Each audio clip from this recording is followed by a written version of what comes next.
With me now is Bella Dodds, who has created a wonderful children's book called The Butterfly Story. Welcome, Bella. Hi, thank you for having me. Boy, you did the paintings and the lyrics. Yeah, I never thought I would do a children's book until I got inspired by the idea that butterflies teach us. So I really wanted to translate this into a story kids could read and grow from, and that's what got me going on the idea. Did you have a butterfly encounter when you were 3 years old? I've always loved butterflies, but I think it was what inspired the story was I read about, I don't know if you've ever heard of the story Between a Monk and a Butterfly, where a monk was walking by and he saw this chrysalis and this little caterpillar or this butterfly trying to emerge, and the butterfly seemed to struggle, and after time nothing was happening, and out of the monk's heart he wanted to help the butterfly emerge and not have to be in pain anymore. And when he did that, the butterfly popped out right away. But again, after a couple hours, nothing happened, and the butterfly's wings stayed shriveled, and its body was really swollen, and it was never able to fly. So this message was like really inspiring to me, because here we have these beautiful, delicate creatures, but actually through their amazing, I think, magical transformation process, they actually have to go through this struggle. And I wanted to, find a way to teach that to kids in a way that would be fun for them to read and also learn something at the same time. Did you read a lot of books when you were a kid, or did you get read to? I got read to all the time. My mom, she's Allison Bella Dodds. She's this amazing teacher, and she's still a teacher in Basalt. And she has such a love of stories that definitely rubbed off on me. We read to each other. I mean, she read to me and I read to her when we were little. So I have a library of books. So do you remember the very first time you were inspired to create a book? I wrote some books when I was little, actually. Did you? Yeah, I found them just going through my storage unit, back in the day. So I think it was in 3rd or 4th grade I wrote my first book, and it was a really fun process. So yeah. Well, it's full of wonderful messages. One of them you just outlined, that idea that you have to struggle to get to where you're going. Yeah, I think, we can resist challenge because it's scary or it's hard or it hurts, but really it's just fostering a new way of looking at challenges, how we deal with challenges, and not to feel that we're beat ourselves up because we're going through a challenge, but to start to realize that there is a gift or a hidden opportunity or a purpose within any challenge and every challenge. So if kids can start to, if they're getting bullied at school, or maybe their parents are going through a hard time and they're having a hard time learning something, to not, be hard on themselves and just start to look at, well, what's the other side of this? So I wanted a story for parents to read to their kids that kind of creates that conversation. The butterfly went through this, and then maybe they can talk about something going on, or teachers and their students. So, well, butterflies live a life that's highly metaphorical for us humans anyway. Yes. That idea of re-emerging as something different. Yes, absolutely. I find them the essence that they teach us is, it can bring me to tears, and they're incredibly inspiring. They're delicate, but they can fly thousands of miles too. They're quite profound, really, teachers for us. So I hope to translate that as best I could. Well, I think you did. Not only just the words, but the pictures too. Let's talk about that. Did you come up with the pictures first, or did you come up with the text first? How did that work in the evolution of the book? It's a good question. I really wrote it first, and then I think I knew certain elements that would be in it. I wanted the pictures to be dynamic and inspiring for parents too, to look at. If they're going through a hard time, that they're actually uplifted by some of the pictures. I wanted each illustration to sort of represent a work of art, not to just be kind of cookie cutter, but really interesting and bold. I had that really clear in the back of my mind, like shadows and brightness. But it wasn't until I had the story all laid out that I delved into the characters. And yeah. When you made the illustrations, were they watercolors? Were they pastels? What were they? They're both watercolors, and I've never worked with watercolors before, but I decided to do watercolors over oils because it's just easier to work with that many paintings, and colored pencils, and then just regular pencil. When she goes through challenges, it's black and white, because that's how we kind of see the world, is like black and white. This is good, this is bad. So when she's going through a challenge, it's just in regular pencil, and then it's a mirage on the other ones. Did you, when you went into this project, did you know what it took to create a book? How did you transfer a watercolor painting to the pages of a book? I didn't know. It was a total learning experience. I got them scanned, and yep, you can get them professionally scanned. And then, with the technology today, you can just transfer it onto a dongle disc. It's pretty incredible, actually. So. And you didn't know any of that when you embarked on this project? No. Interesting. Yeah. Yeah. Just went for it because I knew the potential and the need really for it, and so that just kept me going on it.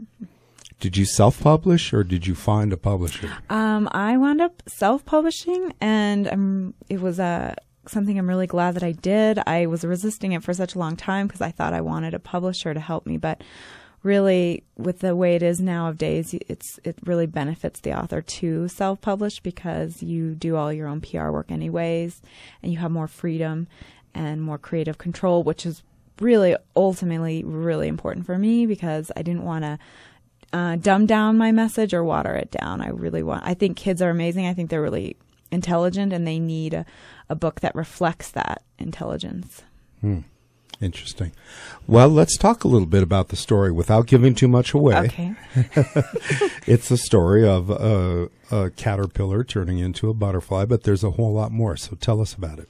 Well, the idea kind of got inspired when I lived in Hawaii for a little while, and just because the natural world there is so amazing, and it's just like the smallest details are beautiful to these big, beautiful mountains and rainbows. So I kind of thought about this, little caterpillar emerging from its egg, and then kind of seeing the world from a very small perspective from, like in the green world, it's just she can't see above it. She doesn't have any clue that there's something bigger or beyond it. And so but she kind of wants to know more. And so it's rising to the call of her soul, really answering that call within herself to go and explore more. And then along the way, she has some challenges, and that's when the story really starts to teach that that's okay. Mm-hmm. So it's her discovering who she is and what she would love to do, and how she can get back to the world that she's a part of, and overcoming the obstacles when she does. So, yeah. Well, you picture her as a butterfly flying out over the mountains, and there's a city in the background, and there's this and there's that. But it seems like you left the door open. She didn't find specific things. It was more the fact of she flew and she got above the world that she knew. Mm-hmm. So is there, I don't know, is there a sequel coming? Well, I think so, for sure. It's, it had, the first draft was more about the worlds within worlds. As the drafts kind of evolved, it shifted slightly, but it really, in the pictures, it really is to try to reflect for kids' perspective.